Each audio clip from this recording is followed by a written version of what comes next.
திருப்பதி போகணும் நேரம் சொல்லிட்டாங்களே, படபடப்பா இருக்கே, எங்க போய் விசாரிக்க தெரியல. இவ்வளவு பெரிய வண்டி வரைக்கும் நிப்பாட்டி வச்சிருக்காங்க. இல்ல எங்க போனோம்? திருப்பதி போனோம். எதுல போற? வேன்ல. ஐயா கப்பல் மாதிரி நிப்பாட்டி வச்சிருக்கேன். இதை பார்த்தா உனக்கு வேன் மாதிரி தெரியலையா? நீங்க பணம் அதிகமா கேட்பீங்க, அவ்வளவு பணத்துக்கு நான் எங்க போறது?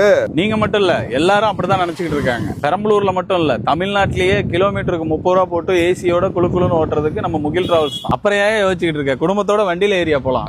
ஆமாமாக்கா, நம்ம பெரம்பலூர்ல இருக்க முகில் டிராவல்ஸ்ல ஏசி எல்லாம் போட்டு நல்லா குழுகுலுன்னு மொத்தமா கிலோமீட்டருக்கு 30 ரூபாய் தான் சார்ஜ் பண்றாங்க. நம்ம பெரம்பலூர்லங்க தமிழ்நாட்டுல யாராலுமே இந்த ரேட்டுக்கு தர முடியாது. சீட்டுக்கு seat, light, AC, charging point, speaker, சப்வூஃபர்னு சொல்லிட்டு கலக்கிக்கிட்டு இருக்காங்க. என்ன கேட்டா குடும்பங்கள் கொண்டாட வெற்றியை நீங்க முகில் டிராவல்ஸ் கொண்டாடலாங்க. அவ்வளவு ஸ்பேசஸ் இருக்குங்க.